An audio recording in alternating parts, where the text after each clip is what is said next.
Hi, Nicole. Thank you very much. Welcome to The Beat. I'm Ari Melber. We have a lot in tonight's program, including my interview tonight live with Transportation Secretary Pete Buttigieg as Joe Biden goes big on these new spending plans. Plus, all kinds of heat on Republican Matt Gaetz hiring consultants and pleading for donations because this scandal's price tag's already mounting. But we begin where the week has been, where everyone in America who pays attention to the news has been. We begin tonight with an ongoing reckoning on policing and race and what more America may do as convicted murderer and now ex-officer Derek Chauvin awaits his sentencing with reports of potential, and I say potential momentum, for police reform in the Senate. Meanwhile, as is so often the case when you live through these stories or you cover them or you keep an eye on them, there are so many devastating reminders of the stakes. 20-year-old Daunte Wright, fatally shot by a police officer, was laid to rest today. Mourners gathering in Minneapolis, including, in a grim overlap, members of George Floyd's family. Now, Wright was killed during a traffic stop just 10 days ago. I don't know about you, but a lot's been happening. I can't decide whether that feels like it was longer or shorter. Now, the officer had said she thought her gun was a taser. She, in an unusual development, has been charged with second-degree manslaughter. We want you to hear tonight, as we begin our broadcast, Reverend Al Sharpton, who is also, of course, our colleague, delivering this eulogy for Wright. You thought he was just some kid with air freshener. He was a prince. And all of Minneapolis has stopped today to honor the Prince of Brooklyn Center. One said, well, they said they saw some air fresheners in the back of his car. Well, we come today as the air fresheners for Minnesota.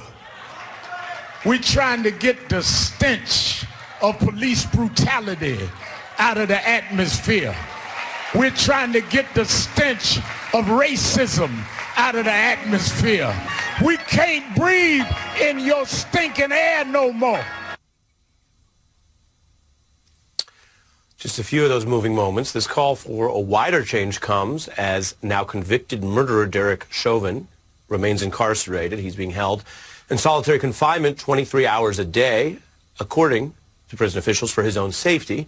And we're getting our first real look inside the courtroom's jury process. This is America, so it was open court. We all heard the testimony and the evidence if you wanted to follow it. What you don't always know is what's going on with the jurors. Now, they have a system where you have the jurors and you have an alternate, and we're hearing for the first time today from an alternate juror speaking out, saying that while she was not part of ultimately those deliberations, like the other jurors, she sat through everything, she had a duty to uphold, and she would have found Chauvin guilty as well. I would have said guilty. I just felt like the prosecution made a really good, strong argument. Dr. Tobin was the one that really did it for me. He explained everything. I understood it, down to where he said this is the moment that he lost his life. Really got to me. That really got to her. And if this system ever works, and we've discussed the many ways it doesn't, but if it ever works, it works by people taking these duties seriously. She says it got to her because apparently she saw George Floyd as a human being, and thus there was humanity in thinking about the way he was killed, and she followed the facts and the evidence. The alternate juror also talking about something that, again, we wouldn't know about necessarily from watching on the outside, an experience in that jury box and being an alternate juror, and she says at times locking eyes with Chauvin. You're writing notes and you're looking back and forth at the lawyers, and then you're trying to look at the witnesses, and there's once in a while you just look straight ahead, and he was pretty much straight ahead of me, and we just kind of locked eyes at some point a couple of times throughout the trial. It was a little weird, a little strange. I mean, I looked away as soon as I could.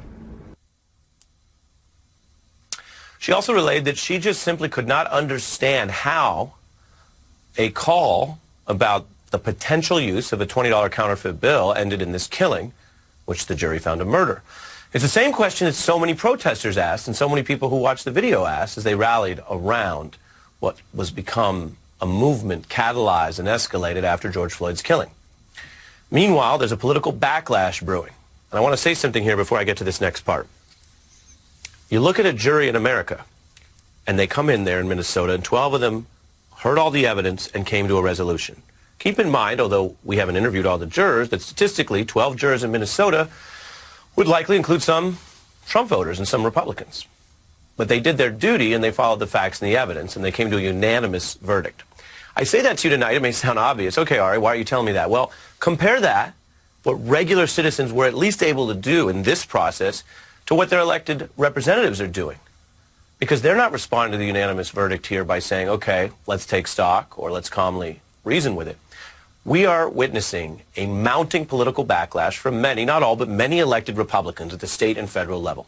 And the New York Times has a brand new story on this. It's a doozy today, reporting on how there is now a record-breaking number of Republican bills that try to target protests. That's you. That's your right to speak and protest. In fact, Republicans in 34 states have now introduced 81 bills that basically target protests. They do a host of different things. It's more than double such proposals in any other year ever. And what is this a response to? Well, to what the Washington Post found were 96% peaceful level protests over months and months during the difficult times of COVID and otherwise, of BLM protests. And what are those protesters asking for? Rules and enforcement to stop the murder of innocent people. That's our opening tonight. I want to bring in our guest, Pulitzer Prize-winning columnist Gene Robinson from the Washington Post, and the former chief of the Seattle Police Department, Carmen Best. Good evening to both of you. Gene, your thoughts on the above? Well, you know, I wonder, first of all, about those bills that are being introduced against protests. I wonder how they would stack up in terms of the Constitution, even with this Supreme Court. This court even recognizes the right to free speech and free assembly and, you know, the whole nine yards. That said, it is shocking, yet we're not shocked. But it is shocking that this verdict could end up being such a partisan divide about this verdict. It is pure tribalism. It is pure running to one's corner, stoked by the likes of Fox News and the rest of the right-wing media ecosystem that is encouraging conservatives and Republicans to think that the jury didn't do its job, to think that the jury was somehow influenced by protest, and that's just a terrible libel against the jury system, as a journalist, have watched it perform over the years. The one consistent thing has been that jurors actually do try to get it right, and they pay attention and they do their best. And if you don't believe that about our court system, then you really don't believe in our court system. Carmen?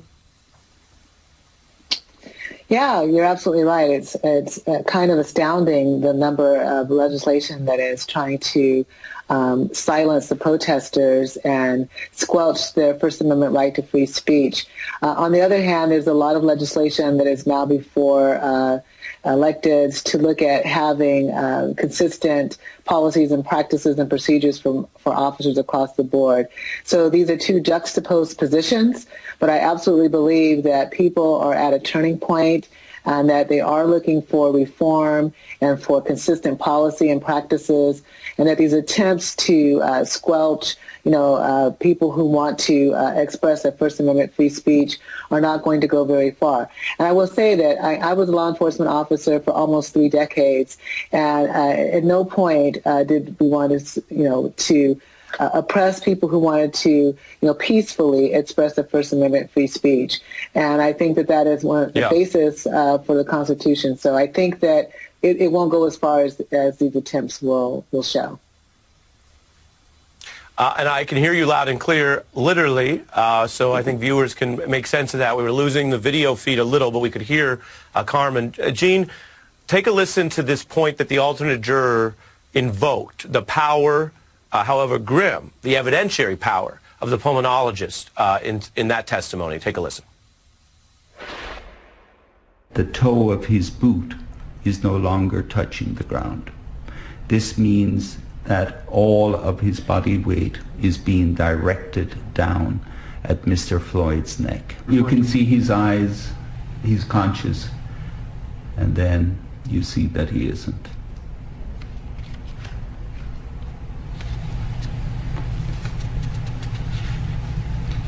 That's the moment the life goes out of his body. Well, I remember that day of testimony. Ari, Gene, let me ask you. Well, I want to ask you something specifically, but go ahead, and then I'll follow up. No, I was just going to say just about Dr. Tobin. I really think he was probably the most effective and impactful expert witness I've ever heard testify in any trial. He was just astoundingly good at communicating what he was trying to get across, including having the jurors, feel their own necks and the features of their own anatomy, and involving them in that way. It was really quite something to see and hear. Yeah, that means something coming from you. That's very interesting. And it goes to the wider question I did want to ask you, Gene, which is, we live in a world with tons of information and misinformation, and all the video and digital and imagery and content.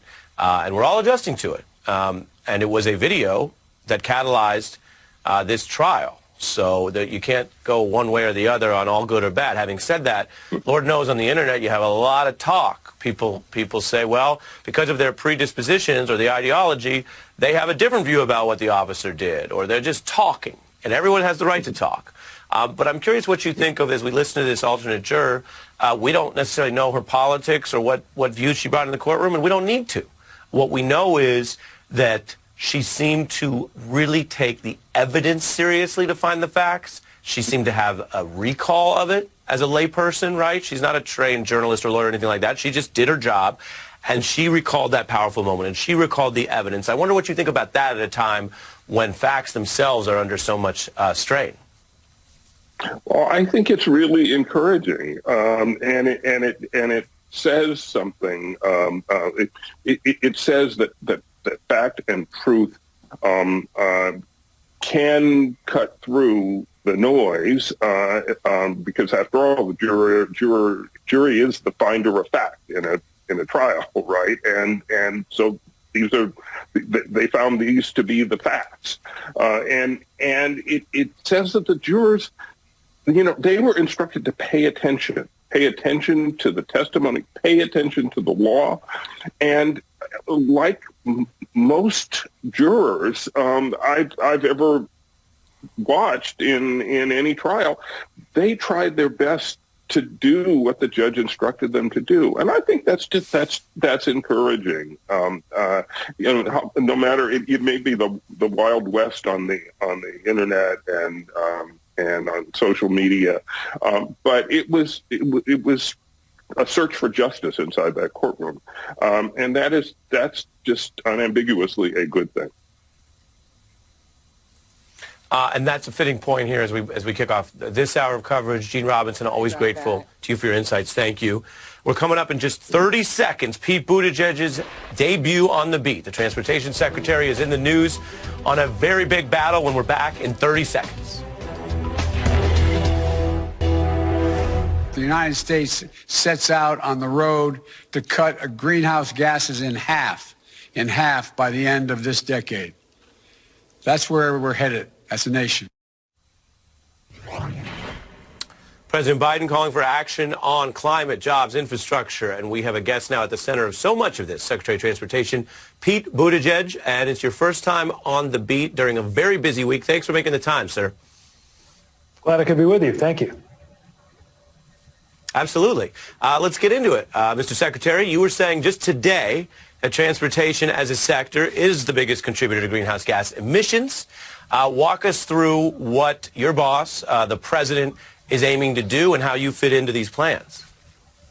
So the president is setting very ambitious targets for the United States to cut our emissions in half on the timeline he laid out. But before I even get into that, let's just reflect for a moment on how great it is to see the the U.S. leading once more, to see a convening of nations from around the world led by the United States back at the table that we walked away from under the last administration. So it's in that context that the president is challenging all of us to make sure that we meet these goals. And as he so often says, this is also the moment when we can put away the old false framework of climate versus jobs and demonstrate, especially in sectors like transportation where I work, that job creation through climate action is the way forward. Yeah, and you mentioned where you work. You are right in the thick of this spending battle over infrastructure. And many viewers may remember you from both your time as a mayor, your time as a candidate, and I'm sure you remember that we heard from a lot of Republicans that claimed they were for infrastructure last time around. Now, Senate Republicans have put out, as you know, this counterproposal new today. They say it would be $568 billion. It's a quarter of the Biden plan. It would double the amount spent on roads and bridges, a focus on that piece of it. So, Mr. Secretary, when you see this from the Republicans, brand new, what is your response? Well, we welcome the fact that the Republicans are joining the conversation with specific proposals. Of course, we're still getting into the specifics, seeing if it's apples to apples. There's a lot of complexity in the math here. We believe this is the time to go big, and obviously we believe the president's vision is the right way to do it, but this is a negotiation. This is a process. And to the extent that there's what looks like a good faith conversation opening up about what the right answer is, let's have that conversation, and I'm glad to be digging in with it in the days ahead. When they say, well, you guys have just expanded the term infrastructure to bring in other things that you like that are infrastructure, what do you say to that? I would actually, this might sound funny, but I would say that challenging and expanding the tradition around infrastructure is actually one of the best parts of our tradition around infrastructure. What I mean by that is if you look back into our history, when we did things like the Transcontinental Railroad or the interstate highway system, those would not have been viewed as traditional by the standards of their day. Trains weren't traditional until we built them. And so right now, yes, we're doing things that are challenging the frontier of what we're used to calling infrastructure. You look at broadband internet. Nobody was talking about that when Eisenhower built the interstate highway system. But right now, you need an internet connection and an interstate highway connection in order to thrive in the economy. So we believe and stand by our broad conception of infrastructure. But let me also say this. If there are folks on the other side of the aisle and there's a good policy, like making it possible for more people to get the health care they need or to build a broadband infrastructure, and we don't agree on what to call it, if we agree to disagree on whether we say it's infrastructure, please be for it anyway if we can agree that it's good policy. And I want to make sure that the focus of the conversation is on the investments we need to make for Americans to thrive. Yeah, I think that's a fair point, and people know how much this field is evolving. There's something else that the Biden administration's been doing through some of these spending bills, which is start big picture. Everybody knew you needed some kind of a COVID package. A lot of folks have said you need some kind of infrastructure package, and then bring in other important policies. We reported on that and discussed that regarding the child poverty issues in the last spending bill. And now it's really interesting to see the Biden administration say this is also a chance to address historic, documented racial inequities from the past in our infrastructure. Meanwhile, the concept has also gotten some backlash. So I wanted to get you on this. Here's how some of the debate's playing out. It includes everyone, regardless of your race or your zip code. Too often, investments have failed to meet the needs of marginalized communities left behind. I guess now, according to Democrats, roads are now racist. And are we supposed to believe that in America in 2021 zoning laws are racist? People who believe highways are racist are going to get tens of billions of dollars as part of this plan. You know, I'll do the miniature fact check and then I'll let you handle it. It wasn't my understanding that the claim was that highways themselves are racist, but it seems that the administration here struck a nerve on something that has a lot of history behind it. Walk us through what you want to do here and your response, if any, to those kind of critiques. Yeah, I'm a little bit surprised that they're so surprised. If a highway was built in a certain area, designed on that route for the purpose of reinforcing segregation, well, let's be clear, that's part of how some of those routes got chosen in a lot of cities. Or if a highway wound up dividing a neighborhood, or if a highway that was going to be set up to replace a certain neighborhood happened to always be black and brown neighborhoods, yes, there is racism physically built into that story. And I don't talk about that in the spirit of trying to make people feel guilty. I talk about it in the spirit of how we've got to fix that this time around. So where federal policy divided communities or wrecked neighborhoods, let's use federal policy this time to make it better. Let's connect where there was a division. Let's invest where there was disinvestment, because the truth is that's not only the right thing to do for those minoritized groups who have been overburdened and underserved, it also will make the entire country or the entire community we're talking about better off. This is what it means to have equity in our transportation policy. And I would think it should be something that everybody could get behind. And also, we got to get this in. The need for infrastructure has become something of a topic on late night TV, which means some of the convo is breaking through. But take a look. Today, President Biden met with a bipartisan group of lawmakers to discuss his $2 trillion infrastructure plan. Unfortunately, the meeting started late because of road closures on I-90, 91, 92, 93, 94, and 95. That's our NBC colleague, Jimmy Fallon, but I give you the last word. Yeah, I mean, this is our time to make sure that infrastructure is not a punchline in America. That's a consequence of the choices we're about to make. So do we want to be embarrassed about it? Do we want to be joking about it? Or do we want to be proud of it? You can tell the contagious pride that the president has in the United States of America. Now's a chance to make good on that for a new generation.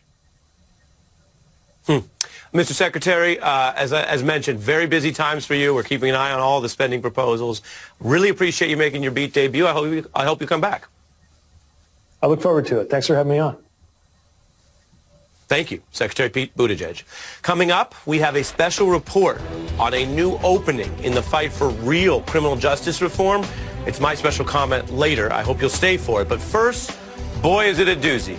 MAGA Republican Congressman Matt Gaetz trying to raise money amidst the widening sex crime probe. That's next. Trump ally Matt Gaetz in full crisis mode. The Florida congressman has been embroiled in this sex crime probe by the DOJ. He's also trying to drum up campaign donations with a TV ad blitz in his own home district. Big government, big tech, big business, big media, they'd all breathe a sigh of relief if I were no longer in the Congress fighting for you. They lie about me because I tell the truth about them. That's a political ad a long ways away from the midterm elections, but the ad has a plea for money. That might make some sense. New campaign filings show Gaetz spent over $100,000 on direct mail just a day after the New York Times first broke the news about this DOJ probe. And then Gaetz did something that I guess you have to see to believe.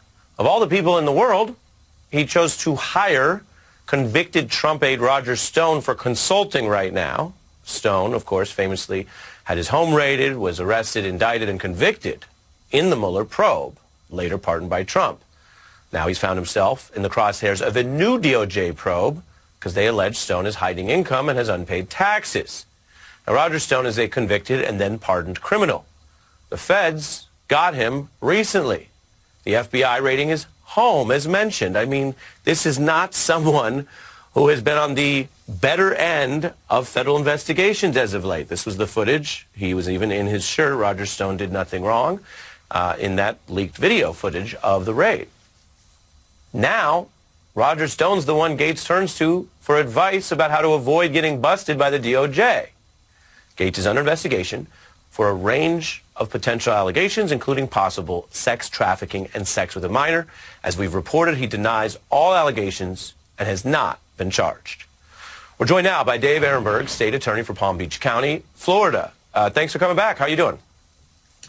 I'm doing well, Ari. Thanks for having me back. Absolutely. You're a lawyer. I'm a lawyer. Anyone can retain the counsel and advice they want and need. and everyone has a right to counsel. So if Roger Stone's going to be a strategic advisor to Matt Gaetz, I don't deny his right to make that decision. But I ask you as a Florida expert, is that a great person to be counseling him right now? Is it a good idea? I don't think so, Ari, but, I'm not on his side of the aisle. But when you're Matt Gaetz, Florida man, who do you turn to? Another Florida man, Roger Stone, who lives in Broward County.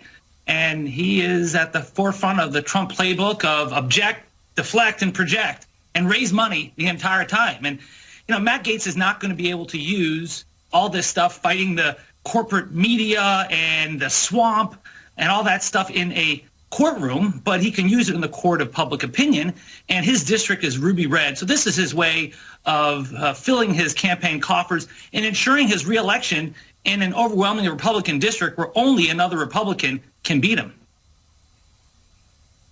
Yeah, you make a fair point that if he's only worried about his right flank, the more that he can recast this politically as a Trumpian Stone-like situation where there are people whose perceptions are that that was all about your friendship with Trump and not some other greater malfeasance, that maybe that plays politically. To that end, again, because we're just following where this goes, Roger Stone's speaking out. I should mention I've interviewed him in the past. We've invited him on the program. We were in discussions with him. He was maybe going to come on the program in January. He is invited back if he wants. We haven't spoken to him since all the Mueller probe, but he has spoken out elsewhere, and here's what he's saying. He needs to go on offense. This is right up front in Stone's rules. The left-wing, non-journalist, fake news media are the most vicious, malicious, dishonest people that I've ever come across. My question to you as a Florida attorney here is, what does it matter what the quote-unquote media is doing? Whether Mr. Stone is exaggerating or correct or not. What does it matter if there's a real federal legal problem here facing Greenberg and potentially Gaetz? It doesn't matter in a court of law, and the federal prosecutors aren't going to care what Roger Stone says, but this is meant for the consumption of the people in his district and the MAGA universe around the world. Never mind the fact that it was an investigation opened under Bill Barr, not quite the deep state. And it's interesting that when Gaetz hired his lawyers to defend himself, he hired people with extensive background in the same deep state, the same Department of Justice that he is decrying. So his defense in the court of public opinion is going to be very different than in the actual criminal court. And the federal prosecutors aren't going to care what he says. This is going to be about what Joel Greenberg can offer. That's why I think the May 15th deadline, Ari, is so crucial, because if they end up with a cooperation agreement with Joel Greenberg, it makes it much more likely that they will charge Matt Gaetz. If they don't agree with Greenberg that he will flip, then I think it's less likely that he'll be charged under child sex trafficking laws. So your view legally is that in and around May 15th, if there's not an acceleration in the case, that may be ultimately good news for Gaetz. When it comes to the charge of child sex trafficking, I think Joel Greenberg is essential. He was described by Matt Gaetz as his wingman. He knows where all the bodies are buried, but he has a credibility problem.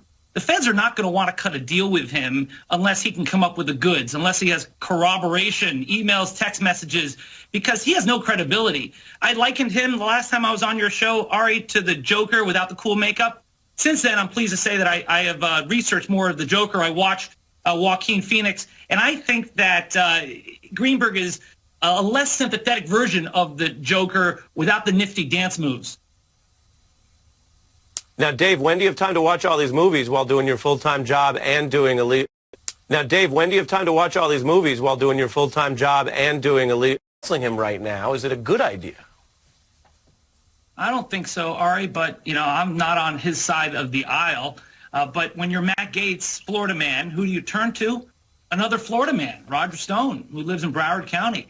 And he is at the forefront of the Trump playbook of object, deflect, and project, and raise money the entire time. And, Matt Gaetz is not going to be able to use all this stuff fighting the corporate media and the swamp and all that stuff in a courtroom, but he can use it in the court of public opinion, and his district is ruby red. So this is his way of filling his campaign coffers and ensuring his reelection in an overwhelmingly Republican district where only another Republican can beat him. Yeah, you make a fair point that if he's only worried about his right flank, the more that he can recast this politically as a Trumpian Stone-like situation where there are people whose perceptions are that that was all about your friendship with Trump and not some other greater malfeasance, that maybe that plays politically. To that end, again, because we're just following where this goes, Roger Stone's speaking out. I should mention I've interviewed him in the past. We've invited him on the program. We were in discussions with him. He was maybe going to come on the program in January. He is invited back if he wants. We haven't spoken to him since all the Mueller probe, but he has spoken out elsewhere, and here's what he's saying. He needs to go on offense. This is right up front in Stone's rules. The left-wing, non-journalist fake news media are the most vicious, malicious, dishonest people that I've ever come across. The new guilty verdict for the murder of George Floyd is renewing calls to pass a reform bill literally named after him.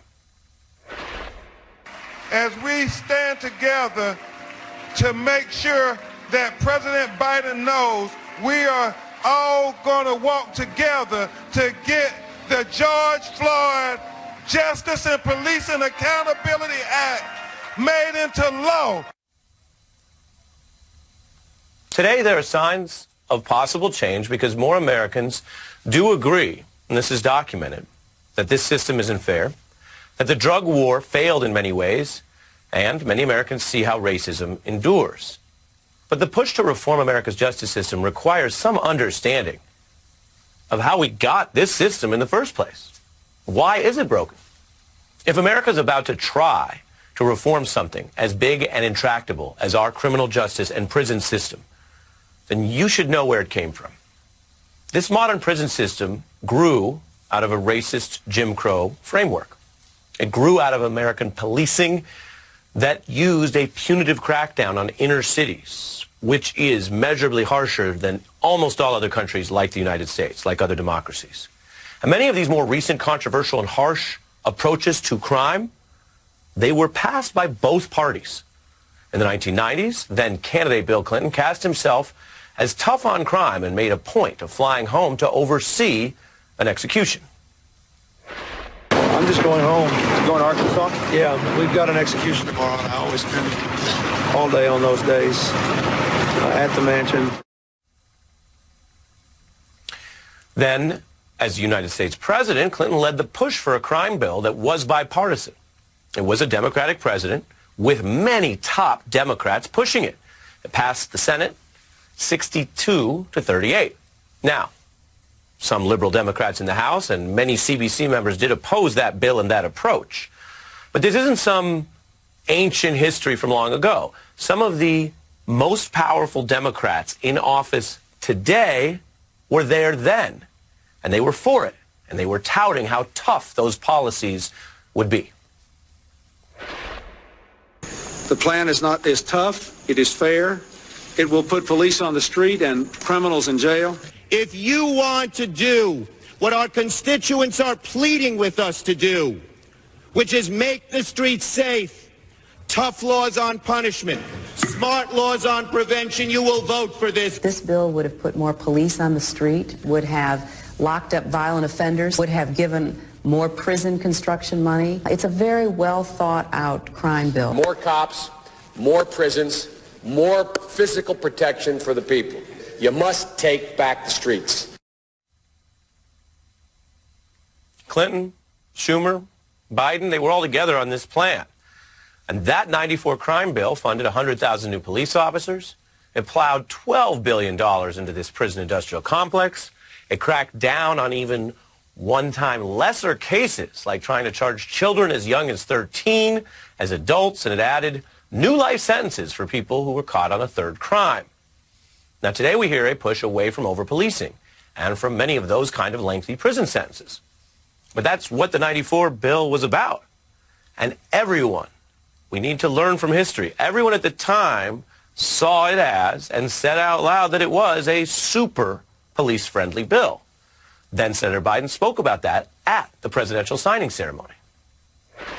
I've had the total support of every one of the police organizations in this place since I've been a senator. Bob Scully's the only guy that listened to me. This guy is the best friend the cops are ever going to have. Mr. President, you're more conservative than I am on the enforcement side of this legislation. They will, or a portion of them will, become the predators 15 years from now. And Madam President, we have predators on our streets. When there was talk among my group that we put less money in for prisons, I got a call. No bill unless there's more money for prisons. More money for prisons. Biden was describing the call from then President Clinton. And they'd go on to tout that bill. Biden called it the Biden crime bill as recently as 2015. Now today as president, Joe Biden is leading on a very different approach. And it can be a sign of strength to change your mind or change your plans when the results demand it. The factual history remains relevant. And while parts of this crime bill have not aged well, other parts have actually proven vital. Now, I'm not here tonight to oversimplify complex multi-decade national policy or to try to pick sides. If you watch The Beat, you know we try to present evidence, give you the story, you'll make up your own mind. But in the interest of the full story and context, Joe Biden's also said something very specific over the years about that controversial bill. How the 94 bill also included the most progressive national legislation ever to specifically confront and combat violence against women. And that's true. And at that same ceremony where we heard that talk of getting tough and more prison money, you can also hear then Senator Biden's passion on getting that progressive reform into law. I have never been more emotionally committed. I have never been more desirous of an outcome than I have been on one aspect of this legislation, and that is the violence against women legislation. Now, it's the other parts of the 94 bill that made the justice system so harsh. We've seen an explosion of new prisons at the state and federal level, every 15 days on average. Populations there increasing 40%. And state policies that show racism in the death penalty, those 3-strike rules, turns out, over time, they were overwhelmingly used against minorities. And that talk of tough treatment for kids in general, well, it wasn't for kids in general. It was used and mostly only applied to young black people in this country, black people under 18. Now, it took time, but even those so-called life sentences weren't always life sentences because under pressure and under the results and the evidence that I'm saying we need to know about as we go forward, some of them dissipated because states or judges second-guessed why, in this rush to be so harsh and to fill the prisons and to fund the prisons, why should a drug offense land someone in prison longer than even a murder? Edward Douglas, who was sentenced to life after 3 drug convictions and was just released. The day that I found out, I just cried. I was just overwhelmed. 16 years is a long time, you know, to spend in jail. That's a long time no matter what. Definitely a long time for nonviolent drug offenses. And offenders weren't just stuck in jails because of what they did. This is fundamental. It was because of also what politicians did. And some of those politicians are retired. Others are still in office. Some have responded to the failures of this system by embracing reform, what I talked about, the strength of being able to change your mind. Others are still doubling down on mass incarceration today. Many Republicans right now are trying to prevent even a debate and vote on this George Floyd bill in the Senate. It's the Mitch McConnell strategy for most things that are pushed by the other party. Just block it. While also, again, when I talk about complexity and evidence, also it's worth noting that there is at least one Republican senator now stepping out saying it's time to negotiate. Respond to our suggestions. That's a Republican talking about his suggestions to what is this Maine Democratic Floyd bill, which has key reforms that include something police staunchly oppose right now. Among this list of reforms, it would also limit their automatic legal immunity. Many leaders saying now is exactly the time to seize the momentum from the attention on that single case and do something with impact to prevent future tragedies. There's We are hopeful that today will be the catalyst to turn the pain, the agony, the justice delayed into action. Today just marks the beginning of a new phase of a long struggle to bring justice in America. There's no question that struggle is long. Now, you can go all the way back to Shakespeare for the fundamental truth that what's past is prologue. America's past is the baseline for this system right now and the baseline for these problems. That means slavery, the Civil War, the slave codes. It means Jim Crow. And correctly, we hear a lot about that. But sometimes it's easier to reckon with the ancient past than the living, recent past. Because when I say the past is prologue, it also means our recent living history. A crime bill that many current members of Congress backed. A push to jail even nonviolent offenders for life. A push to plow money into prisons and then brag about who has the tightest bond with the police unions.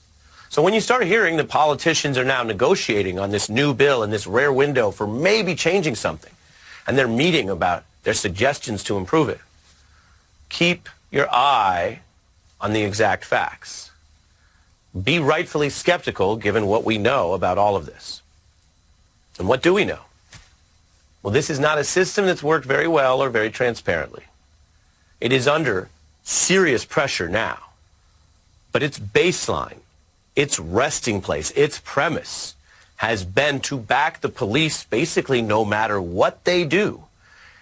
And when it's exposed in public, to basically back state violence, to very literally put police and prisons above people. Careful listeners may recall the freedom fighter who said, very simply, 400 years and it's the same philosophy. That's too true too often. And as I mentioned, depending on how you think about it, some people try to take that and use the ancient history to give our recent American failures a pass. But that crime bill is just approaching about 30 years old. It's still on the books today. 30 years, and it's also that same philosophy unless we change it.